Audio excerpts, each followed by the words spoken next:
paso a la siguiente ponencia del día de hoy en este segundo Congreso Internacional en Criminalística y Ciencia Forense, de la mano del doctor Edgar Mir, que ya lo tenemos por acá en sala. Él se está conectando con nosotros desde Venezuela, forma parte de los docentes de nuestra organización, estuvo participando como docente dentro del primer diplomado, del primero o del segundo Diplomado Internacional en Materia de Investigación en Femicidio y Violencia de Género.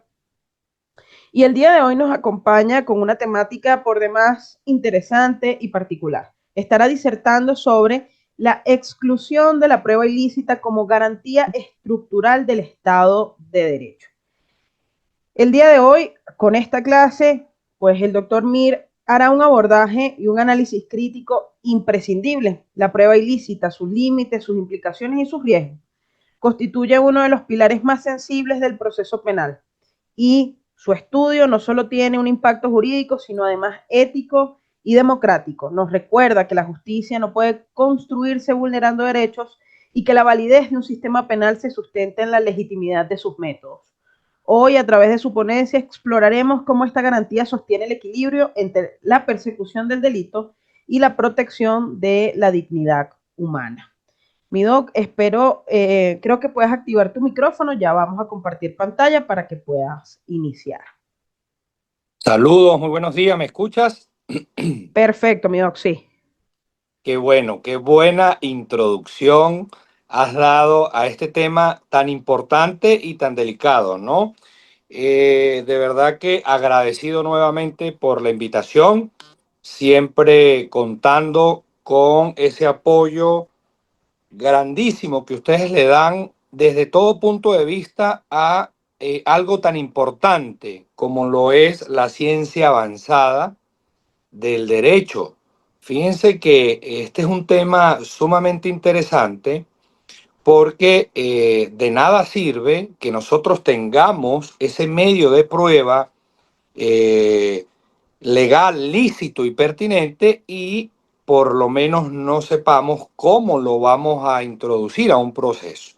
Recordando, con esto ya partimos lo que será esta ponencia, porque tenemos que ubicarnos en contexto, ¿no?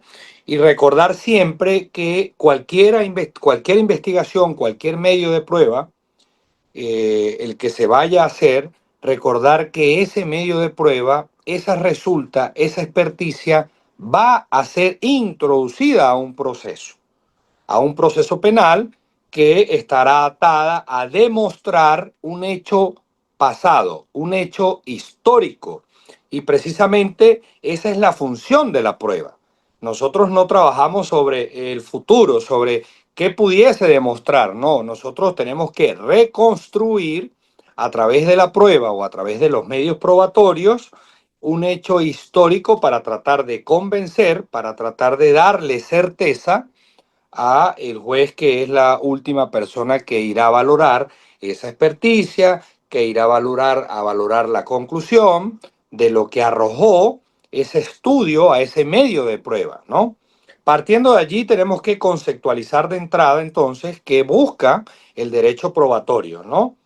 Y el derecho probatorio no busca más que regular, ¿no? Regular ese acervo probatorio para ver cómo va a ser incorporado. Por eso es un conjunto de normas que nos lleva a la promoción. Hay un concepto muy amplio que me gusta y normalmente siempre cito en mis clases, un concepto de David Echandía, para ubicarnos en contexto con el derecho probatorio, ¿no? Que es un conjunto de normas que busca regular la promoción, la admisión, la evacuación y la valoración. Fíjense que partiendo de esta terminología, vamos a promover. Luego que nosotros promovamos los medios de prueba, esos medios de prueba van a ser admitidos, van a ser controlados en una primera fase por un juez, en caso de Venezuela, por un juez de control, ¿verdad? Una vez que estos medios de prueba sean controlados, admitidos, es decir, que cumplan con la legalidad, la licitud y la pertinencia, pues se va a ir a lo que es la evacuación. y en esa evacuación indudablemente va a estar atada al contradictorio. Recordar siempre que ese medio de prueba que se incorpora al proceso deja de ser de la parte promovente. Bien lo dice el maestro Tavares, Bello Tavares, dice que la prueba es expropiada del proceso. Todavía no he llegado allá. Lámina anterior, yo te solicito que pases la lámina. Estoy dando la entrada para ubicarnos en contexto y después hacernos esta pregunta que vemos allí en esa lámina, ¿no? En todo caso, les decía que la prueba es la base fundamental. Por tanto, si la prueba es la base fundamental, ¿verdad? ¿Cómo es que la prueba puede ser ilícita o cómo es que una prueba obtenida de manera ilícita va a ser valorada o incorporada al proceso? A lo largo de esta ponencia vamos a ver distintas doctrinas que sustentan la teoría de valorar o no valorar una prueba que ha sido obtenida ilícitamente. Por ejemplo, caso Venezuela.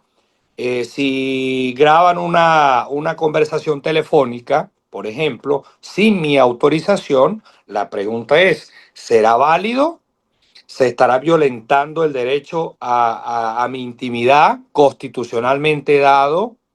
¿Estará dado la posibilidad de que aun y cuando yo estoy confesando en esa grabación la comisión de un presunto delito, pero no se me solicitó la grabación y por ende pudiese ser un medio de prueba nulo? Esta controversia es muy debatida porque, repito, siempre tenemos que pensar en cómo es que ese medio probatorio, a través de todas esas experticias que se están estudiando en este congreso, ¿verdad? Pues cómo es que ese medio de prueba va a obtener la fuerza probatoria que yo necesito. De nada sirve, por ejemplo, que yo experticie un determinado objeto y que esa experticia no tenga por lo menos la planilla de registro cadena de custodia, es decir, no haya recibido un tratamiento adecuado para evitar la contaminación de lo que es ese medio de prueba y por ende pueda dañar las resultas del proceso. En todo caso, partiendo de ese concepto básico de lo que es el derecho probatorio, pues también tenemos que conceptualizar qué es la prueba. Y una prueba pudiese ser un conjunto de actos procesales cumplidos en auxilio de los medios previstos legítimamente. En Venezuela priva la libertad probatoria. Es decir, usted puede traer todo al proceso, todos los medios de prueba al proceso, siempre y cuando estos medios de pruebas no sean contrarios a la ley y al orden público. ¿Qué me da este principio de libertad probatoria? Bueno, me amplía las facultades a que yo, si esa prueba no es, si es permitida por la ley, pues entonces yo puedo incorporarla al proceso.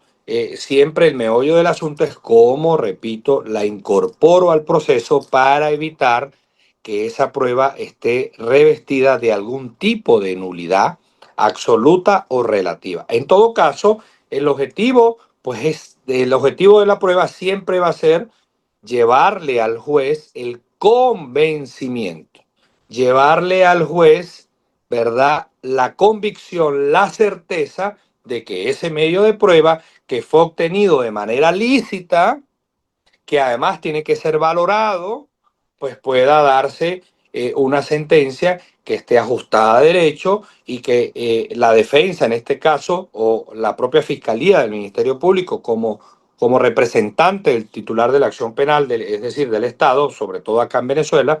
Recordemos que acá tenemos un sistema procesal penal acusatorio. Esto para los compañeros que seguro estoy se conectan desde fuera de Venezuela. En todo caso, llegamos entonces a lo que vemos en pantalla. La exclusión de la prueba ilícita, una simple regla procesal, es decir, sabiendo que la prueba fue obtenida ilícitamente, es tan sencilla esa ecuación de que si fue obtenida ilícitamente, sencillamente la tengo que excluir del sistema.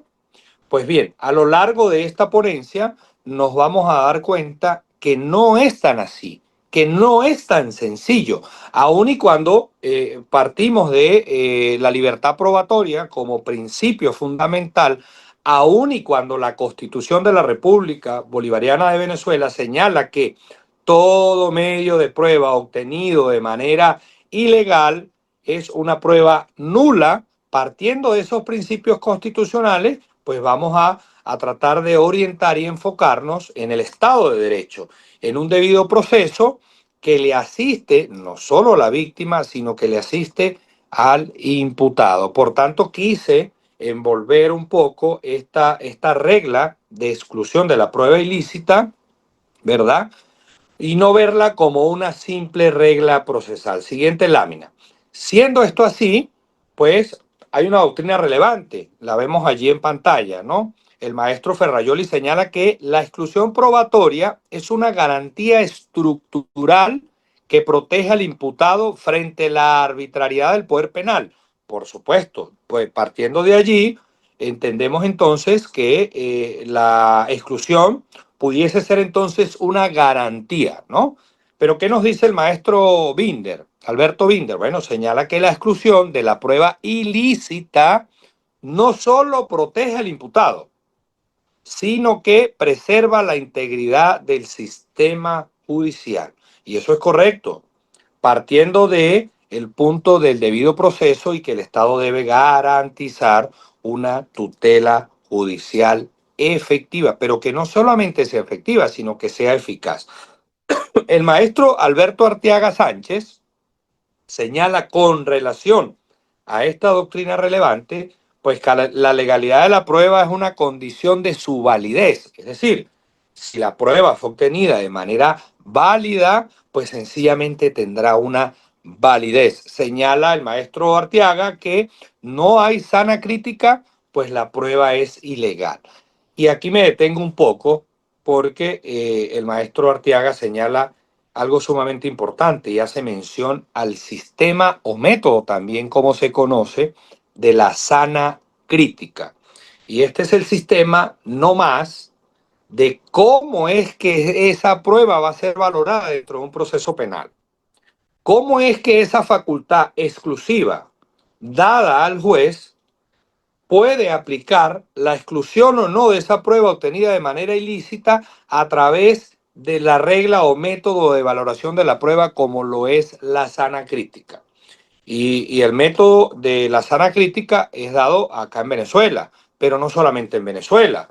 A nivel internacional es el método que resalta y el método casi que obligado para poder valorar un medio de prueba. ¿Por qué? Pues la sana crítica va mucho más allá de la libertad dada a un juez a decidir lo que por lógica pudiese decidir, lo que a través del conocimiento científico pudiese decidir o lo que quizás también a través de las máximas de experiencia. Este es un principio que está dado constitucional, pero que también el Código Orgánico Procesal Penal establece muy claro cuando nosotros nos ubicamos en el artículo 22, señala que el sistema que rige la valoración de la prueba acá en Venezuela, repito, es el sistema o método de la sana crítica. Partiendo de esta doctrina, siguiente lámina, y estando claro entonces que esa exclusión debe darse obligatoriamente para considerar un Estado de Derecho,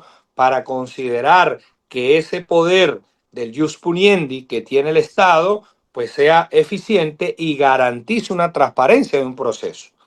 Aquí vemos que la prueba ilícita pues tiene varias terminologías, ¿no? A nivel mundial. Se puede conseguir como prueba ilegal, como prueba prohibida, como prueba irregular, como prueba inclusive nula. De entrada, esta terminología dice que la prueba que ha sido obtenida de manera ilícita, pues es una prueba nula. Y está la teoría que estamos estudiando, la terminología, como lo es la prueba ilícita. Y esto es fundamental conocer esta terminología, porque nos vamos a conseguir en la doctrina, inclusive en la jurisprudencia, esta terminología para relacionar, repito, a una prueba que ha sido obtenida de manera ilícita. Siguiente lámina. Siendo esto así, ¿verdad? Hernando Davis Echandía señala que con relación a la prueba ilícita, y allí también vemos al gran maestro Miranda Stramper, ¿no? Pero Davis Echandía señala que aquellas que están expresamente y tácitamente prohibidas por la ley y que atentan contra la moral y las buenas costumbres. Esto relacionado con un concepto básico de lo que es una prueba ilícita. Repito, aquellas que están expresamente o tácitamente prohibidas. Son esas pruebas que están prohibidas por la ley y por supuesto que atentan contra la moral y las buenas costumbres del medio social y que atenta también, lo dice el maestro de Echandía, contra la dignidad y la libertad de la persona humana y por supuesto viola derechos fundamentales que establece la Constitución y la ley que ampara. Y para el maestro Miranda Stramper, pues señala que esas pruebas ilícitas son aquellas que se obtuvieron mediante violación de derechos tutelados por normas diversas y en primer lugar por normas constitucionales. Estos son conceptos muy importantes para poder ir digiriendo, para poder ir entendiendo, ¿sí?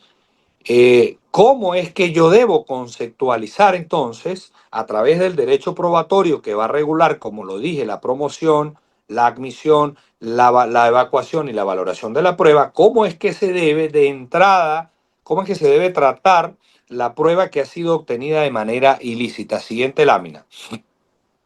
Estas terminologías dadas por el maestro Chandía y el maestro Stramper, pues nos lleva también a tratar de identificar qué nos señala el maestro Delgado Salazar con relación a las pruebas ilícitas, porque es que la mayoría de los autores coinciden y ya van a ver ustedes por qué, ¿no? El maestro Roberto Delgado Salazar señala que la prueba ilícita obtenida con menoscabo de derechos fundamentales de la persona, esto es, dice el maestro, con violación del debido proceso. Vuelve nuevamente el señor debido proceso, derecho constitucional.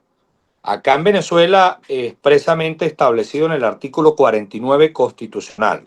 Señala el artículo 49, el debido proceso se aplicará a todas las actuaciones, no solamente judiciales, sino administrativas. En consecuencia, y allí desglosa la Constitución venezolana estos 8 ordinales que se deben garantizar y que el Estado debe garantizar como parte de esas políticas de Estado de seguridad, el debido proceso a cualquier persona que vaya o que esté investigada en un proceso penal. En todo caso, señala y termina diciendo el maestro Delgado Salazar que va en contra de la legalidad constitucional y que debe tenerse como una prueba ilícita y por ende no debe conseguir eficacia alguna, entendiendo la eficacia como el convencimiento final que debe llevar ese medio probatorio, en este caso, por supuesto, al juez, que es la única persona, repito,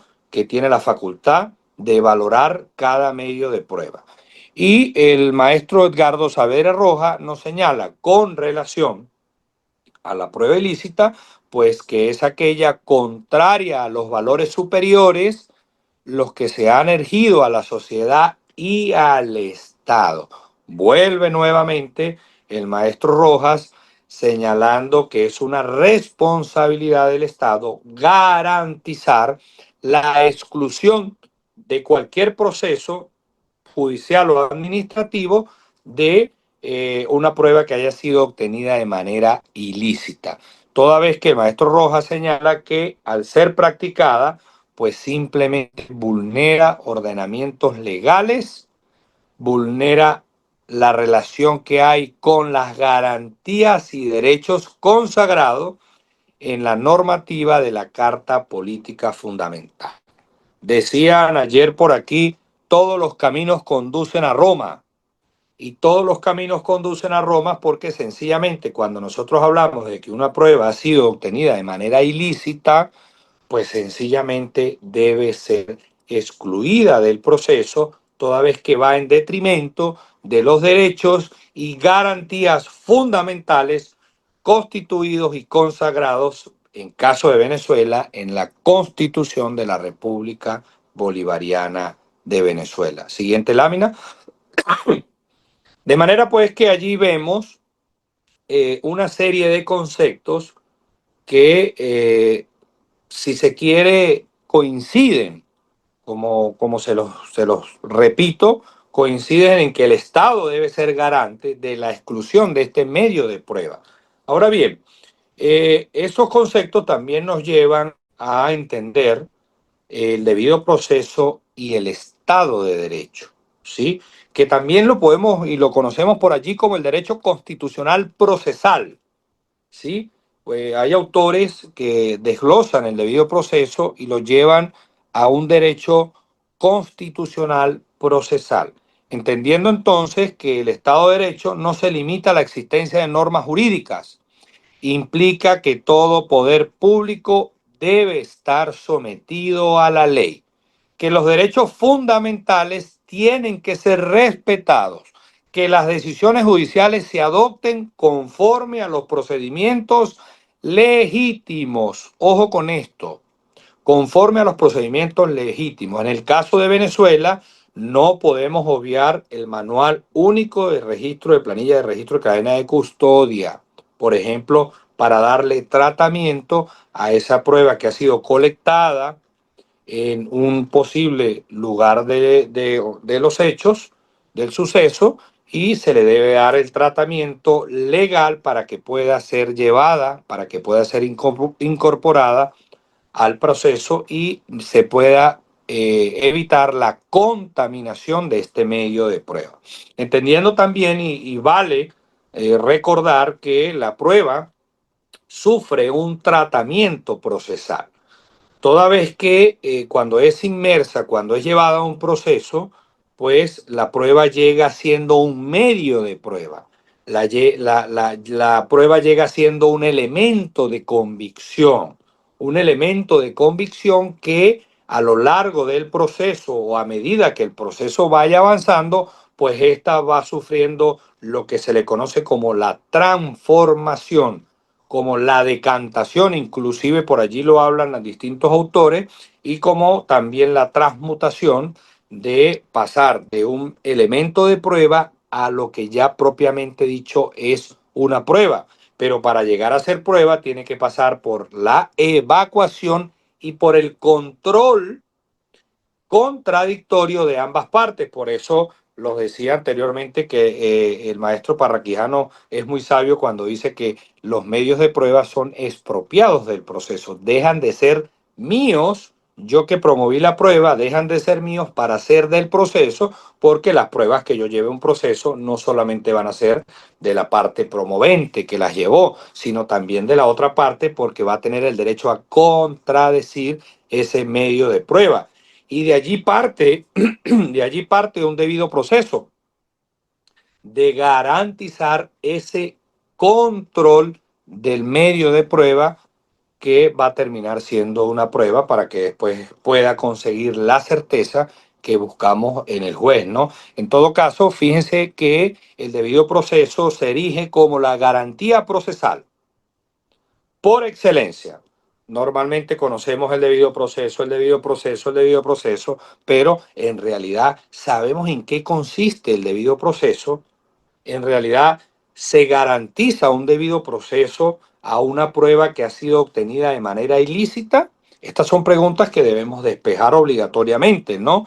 Y ese debido proceso debe asegurar que toda persona sea juzgada con respeto a su dignidad, defensa y sobre todo legalidad. El principio de legalidad, el famoso principio de legalidad, que en Venezuela también es un principio constitucional. Siguiente lámina, por favor. Perdón, un poquito pasando una virosis. Bien, Dicho esto, el Tribunal Supremo de Justicia en sentencias reiteradas ha señalado lo que para el Tribunal Supremo de Justicia debe ser un debido proceso. Repito, debido proceso este ligado íntimamente con lo que es la prueba obtenida de manera ilícita, porque también hay otras teorías y quizás sea un tema interesante para tratar en otro congreso, es la prueba lícita derivada de la ilícita. Fíjense que qué importante es, porque también tenemos que decir que una prueba que haya sido obtenida ilícitamente me puede llevar a una prueba lícita. De manera pues que dejamos este abreboca por allí a cualquier otro tema que vayamos a conversar y a profundizar en lo sucesivo. En todo caso, el Tribunal Supremo de Justicia ha señalado que el derecho al debido proceso constituye un conjunto de garantías que amparan ¿a quién? Al ciudadano.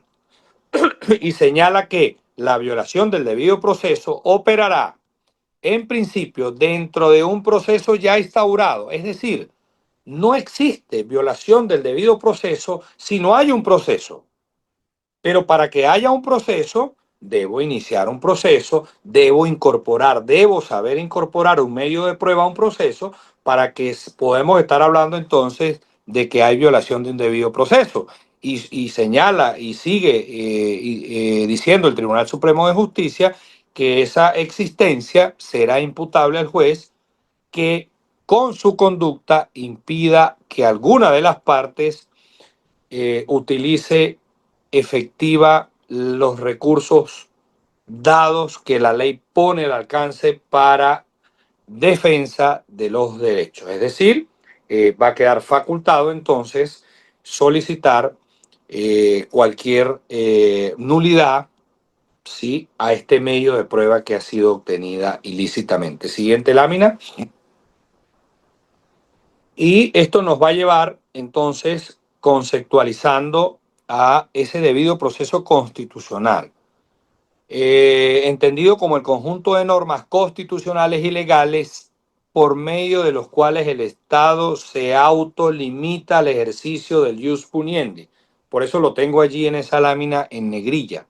El Estado se autolimita al ejercicio del ius puniendi. Ese es el debido proceso. Ese es un proceso que debe seguir todo medio de prueba que ha sido colectado. Es un proceso de higienización que vamos a ver ahorita más adelante para que esa prueba tenga higiene, como se le conoce también, y que esa prueba sea garante de no violar derechos constitucionales. Por eso el Estado tiene que autolimitar el ejercicio del ius puniendi para efectos de garantizar de manera efectiva los derechos y garantías fundamentales creados en beneficio de los ciudadanos, ¿no? Y, por supuesto, evita las arbitrariedades que pudiera incurrir los funcionarios o ciudadanos particulares que ejercen la representación penal, en este caso un fiscal del Ministerio Público, quien va a estar encargado de ese saneamiento y de que las pruebas se incorporen al proceso de manera legal y pertinente sobre la base del principio de libertad probatoria, pero no solamente sobre la base de este principio, sobre la base del principio de la licitud probatoria. Toda prueba tiene que ser lícitamente obtenida. Siguiente lámina.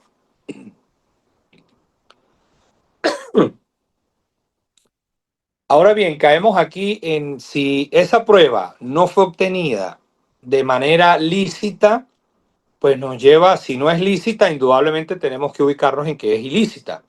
Ahora, ¿se puede valorar una prueba ilícita? Bien, allí tienen tres caminos, ¿no? Hay unos que señalan que el fin del proceso, pues es la búsqueda de la verdad. Por tanto, si esa, aun y cuando esa prueba haya sido obtenida de manera ilícita, pues puede ser valorada en la definitiva, ¿no? Pero también está otra doctrina que señala que esa valoración no se le puede hacer a la prueba ilícita toda vez que violenta y atenta en contra de los derechos del hombre. Entonces, aquí nos conseguimos con dos vertientes distintas. Una, que el fin justifica los medios, porque lo que queremos es la búsqueda de la verdad, aun y cuando esta prueba haya sido obtenida de manera ilícita. Y la otra me dice que aun y cuando ese medio de prueba fue obtenido de manera ilícita, pues sencillamente por haber sido obtenido de manera ilícita, pues atenta contra los derechos del hombre. Ahora, hay una tercer camino que señala y que habla sobre la valoración de la prueba ilícita, pues señala que esa ineficacia va a estar dada única y exclusivamente al órgano jurisdiccional. Entonces, aquí caemos en una diatriba, ¿no? ¿Qué hacemos? Porque hay una teoría que nos dicen, sí, valórala, porque yo busco la verdad. Pero está la otra que dice, no, eso no es tan así, porque yo puedo tener la prueba reina, yo puedo tener en mis manos una prueba que va a dar la certeza para que ese juez pueda condenar a una persona, pero si no es obtenida a través del saneamiento, si no es incorporada a través de los lapsos procesales, porque también es importante hacer esa mención, ¿no? Que a través del principio de preclusividad de los lapsos probatorios, si yo que tengo esa prueba no la incorporo dentro de los lapsos mínimos necesarios establecidos en la ley, pues nada hago con esa prueba.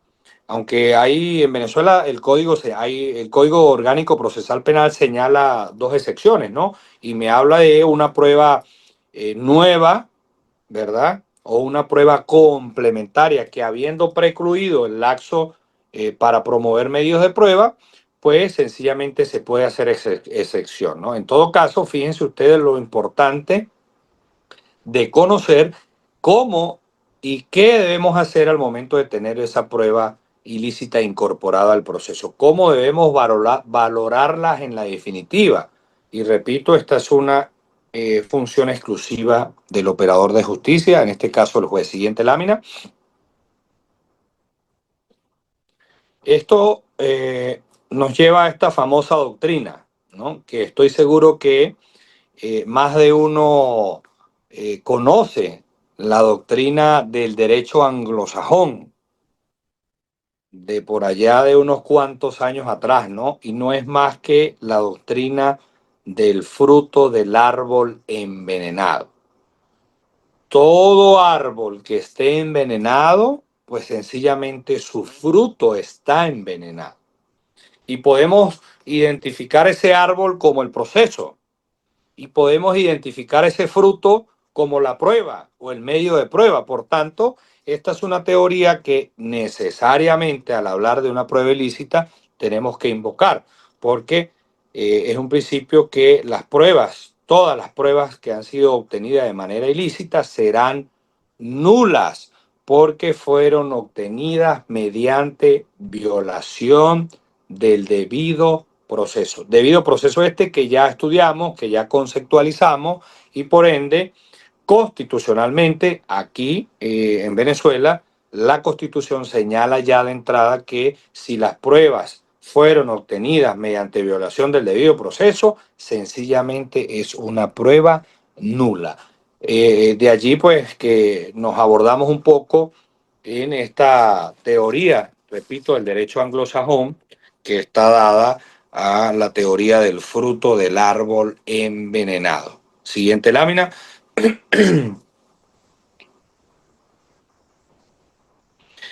Les hablaba de este principio de higienización, ¿no? Y indudablemente este es un principio que está dada a la fase de investigación. Nos ubicamos un poquito en contexto para esas personas que desconocen el proceso penal venezolano, ¿no? Y pido disculpas a aquellas que ya lo conocen. Sin embargo, por ser este un congreso internacional, pues los ubico un poco en contexto. El proceso penal venezolano está estructurado por fases. Y la primera fase del proceso penal venezolano no es nada más que la fase que se le conoce como la fase de inicio o de investigación. En esta es la fase donde se deben incorporar, donde se deben recolectar, donde se deben colectar, donde se deben recabar todos los medios de prueba que están facultados y están dados, repito, al Ministerio Público, en este caso, por ser un sistema acusatorio, el sistema procesal venezolano, y por ende es en esa fase donde abarca este principio, ¿no? Porque lo que busca esa primera fase del proceso penal venezolano precisamente es desinfectar el proceso. Y valga este término relacionado a buscar que se desinfecte, pero que se desinfecten los medios de prueba. Que esos medios de prueba pasen por este principio, pasen por controlar, por regular derechos y garantías constitucionales, derechos al debido proceso, que son derechos estos, repito, establecidos en la Constitución. Por ende, para que los medios de pruebas ofrecidos lleguen limpios, ¿no? Lleguen limpios a esa fase, a esa tercera fase, ubicándonos, repito, en la primera fase, que es la fase de investigación. Después vamos a tener una fase preliminar o intermedia, ¿verdad? Y después vamos a llegar ya a lo que es la tercera fase, que ya es propiamente el juicio, donde el medio de prueba sufre esa transformación que ya les expliqué anteriormente y donde sí va a ser prueba toda vez de que va a ir a la contradicción. Por ende, se debe aplicar el principio de higienización procesal, que aconseja que en todo lo posible se evite la contaminación del proceso y pueda sufrir, y allí está en negrillas, metástasis procesal. En definitiva, la única forma de garantizar la inefectividad de las pruebas ilícitas es impedir que a todas costas que las mismas puedan incorporarse al proceso a los efectos de evitar todo influjo psicológico en el ánimo del juzgador. Esto lo señala el maestro Miranda Stramper y Rodrigo Rivera Morales. Fíjense, allí abrí comillas, ¿no? En definitiva, es fundamental evitar que estas pruebas obtenidas de manera ilícita lleguen al proceso, y eso hay que evitarlo, señala el maestro Stramper, a toda costa. ¿Para qué? Para que no contamine, para que no vicie, para que no llegue al efecto psicológico y, por supuesto, al ánimo del juzgador. Siguiente lámina.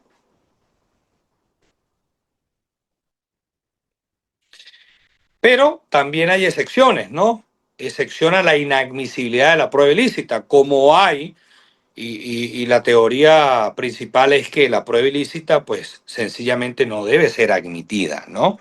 Sin embargo, yo quise traerles acá hoy que hay una tendencia doctrinal conforme a la cual excepcionalmente debe admitirse la prueba ilícita. Y es nada más y nada menos que cuando ésta favorezca al imputado y que logre demostrar la no participación en los hechos que el Ministerio Público les imputa, sin importar que haya sido obtenida por el propio imputado, por una tercera persona que pueda estar vinculada o no al proceso penal, y por la otra, sin tomar en cuenta derechos fundamentales que hayan sido transgredidos.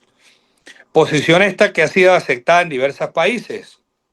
Si la memoria no me traiciona, República Dominicana acepta también esta excepción, por cuanto contraviene un derecho fundamental constitucional que está establecido y que señala que las pruebas nulas serán nulas las pruebas obtenidas mediante violación al debido proceso. Ahora, esta excepción justifica el fin, es decir, el fin justifica los medios. Si esa prueba que fue obtenida de manera ilícita, pues sencillamente favorece al imputado, debe ser incorporada al proceso. Ahora, yo voy a dejar aquí abierto a cada uno de ustedes que están escuchando esta ponencia, ¿qué opinión les merece a ustedes esta excepción? Si bajo, si bajo ese principio de que va a favorecer a la persona que está siendo investigada y por ende, aun y cuando esa prueba fue obtenida de manera ilícita, pues esa prueba debe ser valorada a favor del imputado. Dejo esto en el tapete para que usted, crítico, pues pueda decir sí, el fin justifica los medios. Si esa prueba obtenida de manera ilícita demuestra la inocencia de mi defendido, pues sencillamente debe ser valorada. Siguiente lámina. Ya vamos a ir terminando este tema tan apasionante y tan interesante como lo es la prueba ilícita, ¿no? Sobre todo vinculada al debido proceso como base fundamental, ¿no? Fíjense, insiste esta teoría de esta excepción a la inadmisibilidad de la prueba ilícita, es que entre el ius puniendi que tiene el Estado y el ius libertatis que posee el imputado, pues podría solucionarse aceptando que realmente la tutela judicial efectiva y los derechos fundamentales del imputado exigen la admisión, exige, repito, la admisión de esta prueba que ha sido obtenida ilícitamente, sin que exista colisión entre ellos, porque no puede existir una garantía constitucional cuyo contenido implique la mayor derogación de la tutela judicial efectiva, es decir, la condena de un inocente, ¿no? Qué interesante entender esto y la manera tan válida de justificar, repito, que aun y cuando esa prueba haya sido obtenida de manera ilícita, pues sencillamente debe ser incorporada y valorada porque lo que se evita es la condena de un inocente. Ah, bueno, por allí la amiga Jamie dice que en Colombia también es aceptada. Excelente, excelente, ¿no? Venezuela, te digo que desde mi experiencia, tuve la grata experiencia de ser juez penal por aproximadamente casi 10 años y de entrada a una prueba que fue obtenida de manera ilícita, es atacada inmediatamente, indudablemente, por la otra parte, pero que no debe ser valorada legalmente hablando, aun y cuando fue obtenida de manera ilícita. Pero todo va a quedar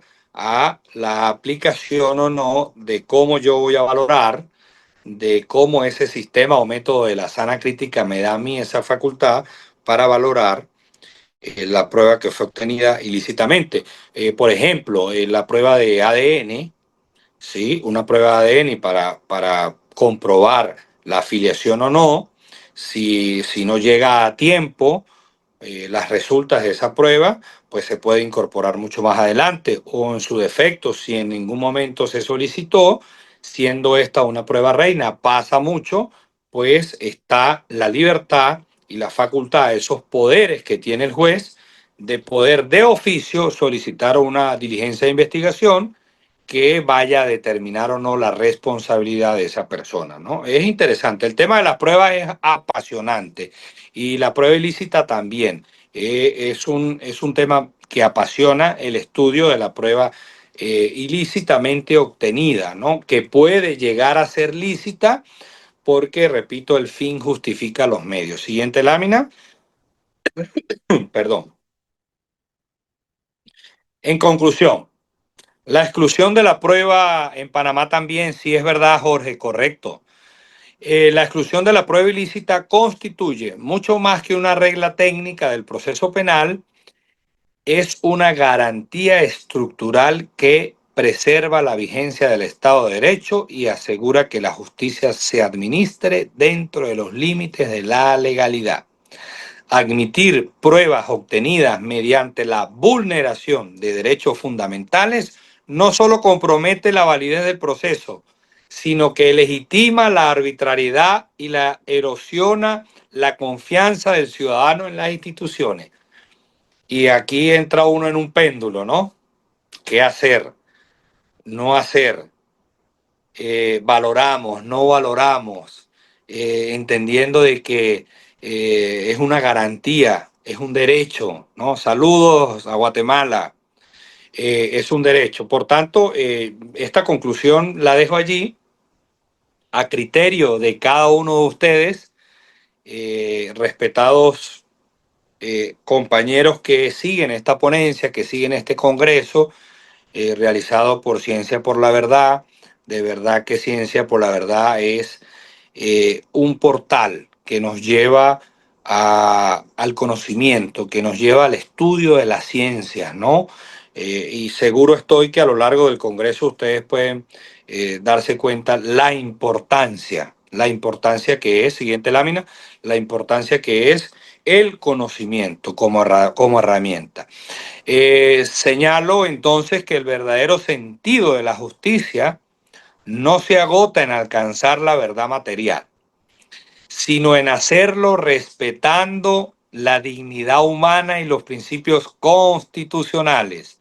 La doctrina del fruto del árbol envenenado, que ya pudimos ver en unas láminas anteriores, pues junto a los estándares valorativos de la prueba fijados por tribunales internacionales, pues reafirma que la exclusión probatoria es indispensable.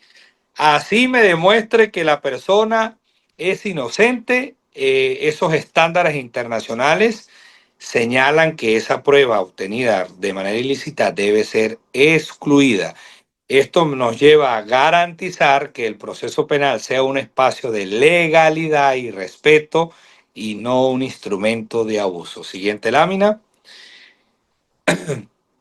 En un mundo marcado por nuevos desafíos, como la prueba digital, por ejemplo, la inteligencia artificial y la vigilancia masiva, pues esta garantía debe ser reafirmada y adaptada, sin perder de vista que la justicia solo es auténtica cuando se construye sin sacrificar los derechos que pretendes proteger. Y así, la exclusión de la prueba ilícita se consolida como un pilar irrenunciable del Estado de Derecho, como un compromiso ético de todo sistema judicial democrático. Allí está en negrillas, resaltado, porque indudablemente debe ser así. Defender la inadmisibilidad, siguiente lámina, defender la inadmisibilidad de la prueba ilícita es defender la esencia misma de la democracia y la confianza que debe existir en la justicia. Esa es la tarea que nos corresponde como juristas, custodiar que el derecho nunca se convierta en instrumento de abuso, sino en un camino de libertad y equidad. Compañeros, muy sucintamente, por cuestiones de tiempo, creo que cumplí con el tiempo, sí, 45 minutos, quería traerles este tema tan importante porque de nada nos sirve saber el tratamiento que le debemos dar a un medio de prueba si en realidad no sabemos cómo incorporarlo. Yo puedo tener mucha técnica, yo puedo saber mucho de una determinada experticia, pero si yo no lo incorporo al proceso, no le doy el saneamiento ideal para incorporarla al proceso, lamentablemente esa prueba se puede contaminar. Y si se contamina, pues entonces pasa a ser una prueba ilícita. Y llegamos entonces al punto de partida. ¿Valoramos o no valoramos una prueba que ha sido obtenida de manera ilícita? Bien, desde Venezuela les deseo el mayor de los éxitos. Agradecida Mari por esta nueva oportunidad siempre para expresar un poquito y disertar estos temas tan interesantes. Un abrazo a la distancia. Un abrazo, mi doc. Tenemos algunas preguntas y bueno, muchas felicitaciones, mucho agradecimiento. Acá nos colocan, sí, bueno, todo el tema de Panamá, Colombia, nos colocan dentro de la doctrina en el caso de Venezuela y dentro de la jurisprudencia. ¿Tenemos alguna referencia que pueda citarnos, doctor? Sí, claro. Mira, como lo dije, es criterio ya del Tribunal Supremo de Justicia, criterio reiterado de hace muchos años. Te puedo hablar del año 2002, 2005 en adelante, donde Venezuela adopta también, por respeto a ese pilar fundamental del debido proceso, a que todo está atado primero a principios legales constitucionales, segundo a la preclusividad del actos. Repito, porque si yo tengo la prueba y tampoco la incorporo al momento oportuno, al momento que me da el proceso, como ya se los expliqué por encima en esa fase de investigación, sobre todo hablando de la estructura del proceso penal, pues sencillamente yo no voy a hacer nada con tener la prueba reina, pero no la incorporo al proceso, no lo hice dentro del tiempo legal respectivo y por ende eso ha sido un criterio reiterado y queda ya también a la valoración a sentencias vinculantes. Mira, te puedo hablar de la 1224, por ejemplo, sentencia importantísima de Sala Constitucional que habla sobre el pilar fundamental del debido proceso, de ese debido proceso aplicado al acervo probatorio, aplicado a todos los medios de pruebas que usted puede llevar a un proceso siempre y cuando no sean lícitas, siempre y cuando sean pertinentes y siempre y cuando las mismas cumplan con esa teoría del caso, cumplan con la necesidad de probar lo que usted considere pertinente, ¿no? Bueno, también le mandan muchos saludos por YouTube.